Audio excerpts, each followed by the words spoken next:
Good morning, y'all. I'm just gonna do a quick autobiography on See My Grandma outfit. Isn't this awesome? Like, I'm 51. I love these things. They're just like really nice and they have little frills at the bottom and everything. It's so cool. I have like a couple nighties like this, but I can't find any more, so I'm just waiting to find more. But, anyways, this video is about a quick overview of what I'm talking about with the government of British Columbia. So 2004, okay, so it all started 2004. We'll start 1999. I have two kids, both a girl and a boy. They both got this thing called ringworm in their head. Um, my daughter was visiting her dad. She had passed out in Calgary, and I went there and I brought her to Calgary Children's Hospital. They sent us to the leading laboratory in Calgary, and they did a scraping of her head and found out that she had a fungal infection that's creating lesions in her brain, meiotic figures. And they're building colonies like this, parasitic colonies in her brain that appear as tumors. And it is a type of cancer, but then it's healable. So they gave her the pill and it went away. And he told me, your son's in Vancouver, because I was in Calgary at the time. Go get Kamisha from her dad. Go to your son and go get him some help. I came to BC. No one in BC would help my son get the oral pill that he needed for that fungal infection. So it kept growing. Years went by. It seemed to be gone. I didn't really think about it. Couldn't get a doctor to look at it. Uh, the ministry comes into my life now, September 16th, 2004. And they, did she erase my thing? And then they apprehend my children. They say, okay, you're schizophrenic. You are a danger to yourself and others. Mind you, I'm 51. I have no criminal record right now. But this is what they pulled out of their hat. They just made up the story, and that's the way they want it. They took the kids, and the first home they were in was abusive. I let the children call the children's helpline. They were removed from that home. The second home they went into was even worse. Um, they were sexually abused, physically abused for 2.5 years. They were in care for almost 3 years. And I fought over and over again. I called the MLA in Delta at the time. It was 2004, 2005. He came with me to the ministry's office to talk to the ministry and tell MCFD and tell them, look, the mother needs to see her kids. Now, when my son was in foster care, they blocked me from my son. I just couldn't understand it. I couldn't visit him. I couldn't go to any of his hospital visits because he had passed out in school, and then they found the tumor, and they told everybody it was a cancer that wasn't curable, and they blocked me. They said if I ever showed up at the hospital, they'd call the police on me, and then they'd certify me. And I just couldn't understand, why is this so harsh? Like, what have I done? So I never got to see my son in any of his surgical procedures. I didn't get any medical records or anything. He dies now. But before he died, I didn't see him for like a total of 2 months. I got a letter in the mail saying he's going to die to a couple days, to a couple weeks. He's going to be gone. And I hadn't seen him for 2 months. I was just dying, man. I was just dying, It was just really hard. I was working at McDonald's at the time, filling in for whatever shifts people didn't show up for because I really needed the money. But anyways, we get into court now for the protection hearing, and my lawyer's just like, look, Your Honor, he's dying. The mother doesn't have another chance. Then my lawyer goes to the Ministry of Children and Family Development. Did the children get molested in care? They said yes, they were sexually molested and they were physically abused in care. So you got to know that my kids were ripped up. That's why they had to admit it. Okay?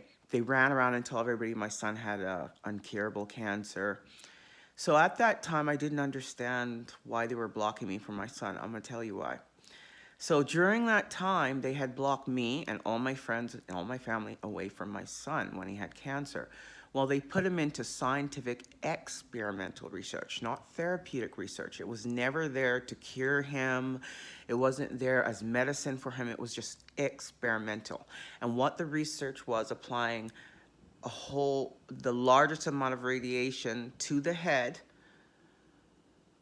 and applying it to the fungus to see how fast it would grow. So they accelerated his death.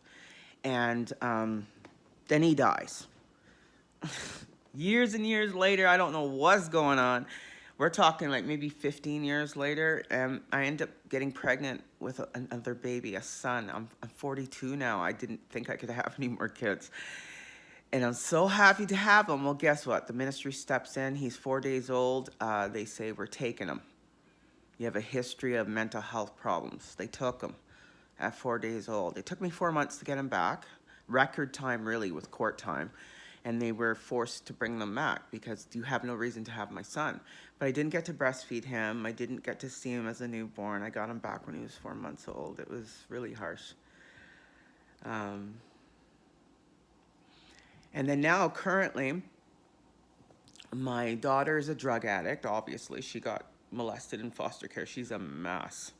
Her kids now are in foster care. So the ministry now, I used to babysit them the last 12 months through subsidy, through the Ministry of Education. They pay it, but it's MCFD that kind of governs the daycare portion of BC. So I was paid through them to watch the children for a year.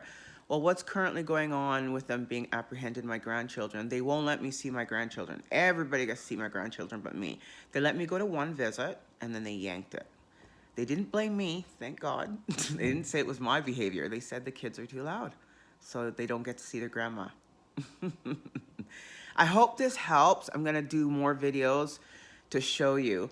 I've had complaint specialist Alicia Moreau, MCFD of BC.